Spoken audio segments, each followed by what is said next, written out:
Ô Seigneur notre Dieu, qu'il est grand ton nom par toute la terre.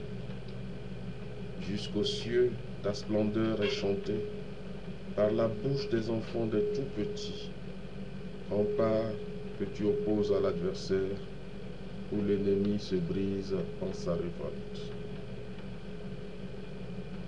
À voir ton ciel, ouvrage de tes mains, la lune et les étoiles que tu fixas. Qu'est-ce que l'homme pour que tu penses à lui, le Fils de l'homme que tu en prennes souci? Tu l'as voulu un peu moindre qu'un Dieu, le couronnant de gloire et d'honneur.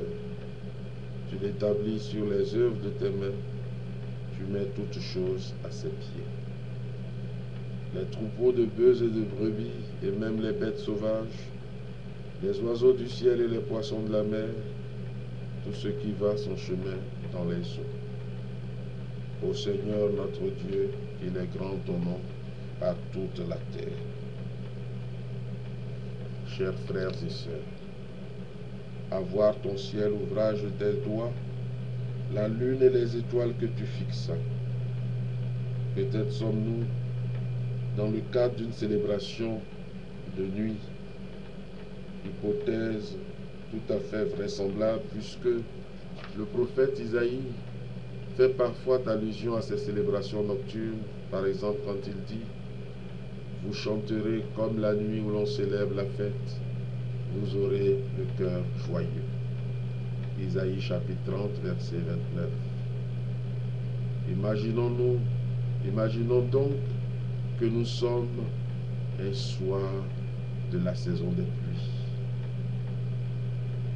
à Jérusalem, au cours d'un pèlerinage, une célébration à la belle étoile. Ce qui compte aux yeux dès la lecture de ce psaume, c'est que la première et la dernière phrase sont exactement identiques. Ô Seigneur notre Dieu, qu'il est grand ton nom par toute la terre. Donc pas besoin de chercher plus loin le thème de ce psaume.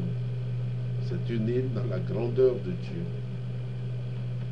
Au passage d'ailleurs, remarquons que le mot employé pour Dieu ici, c'est une fois de plus le nom de l'alliance, les fameuses 4 lettres Yah. Le nom très saint qu'on ne prononce jamais. Donc, même si le mot alliance n'est pas employé une seule fois, il est sous-entendu. C'est le peuple de l'alliance qui s'exprime ici.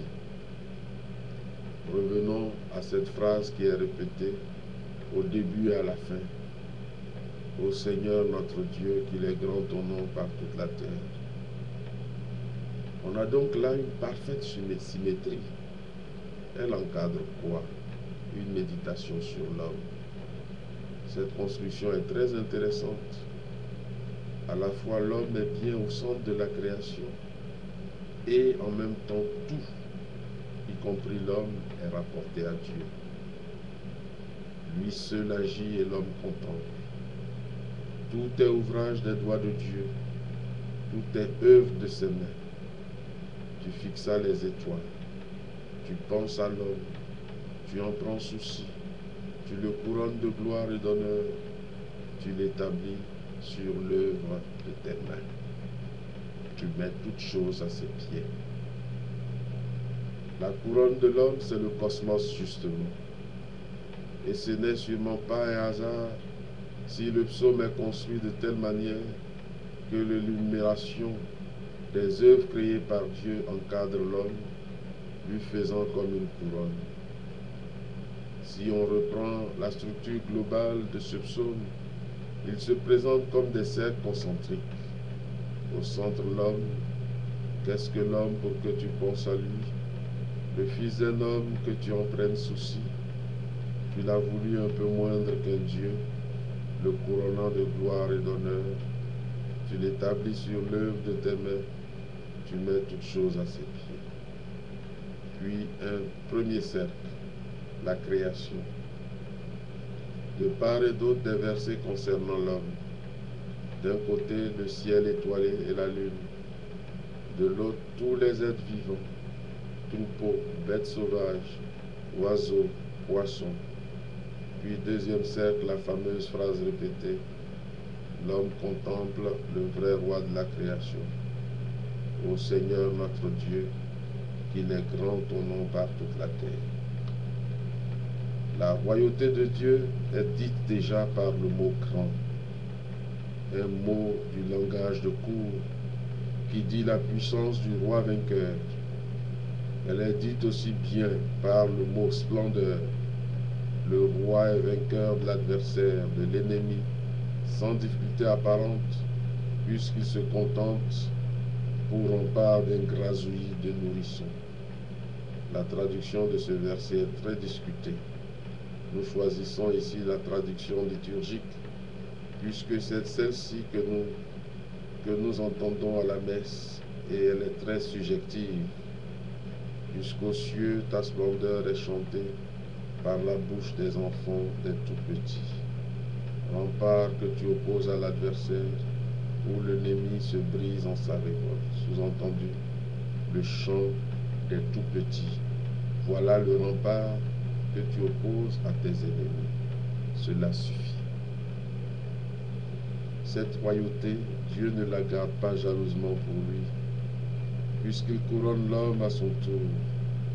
L'homme aussi a droit à un vocabulaire royal. L'homme est à peine moindre qu'un Dieu. Il est couronné, toutes choses sont à ses pieds. Il y a là l'image d'un trône royal. Les sujets se prosternent en bas des marches.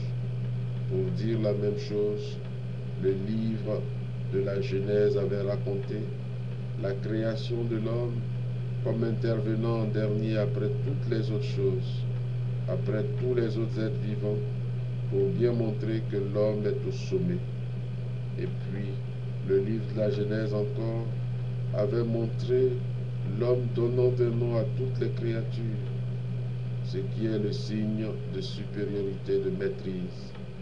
Dans la création, la vocation de l'homme est bien d'être le roi de la création. Au premier couple humain, Dieu avait dit, soyez féconds et prolifiques, remplissez la terre et dominez-la, soumettez les poissons de la mer, les oiseaux du ciel et toute bête qui remue sur la terre.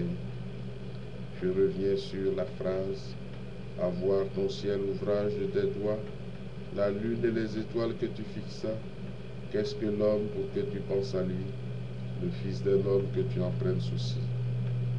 Telle manière veut dire la présence de Dieu auprès de l'homme, sa sollicitude. Évidemment, un tel psaume respire la joie de vivre, mais il peut bien arriver dans nos vies des jours où cette présence de Dieu auprès de l'homme sera ressentie comme pesante. C'est ce qui arrive à Job un jour de grande souffrance.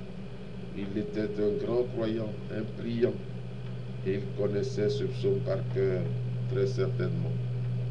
Eh bien, un jour, dans son désespoir, il en arrive à regretter d'avoir chanté ce psaume avec tant d'enthousiasme, quand tout allait bien, et il va jusqu'à dire, « Laisse-moi, quand cesseras-tu de mes pieds, espion de l'homme?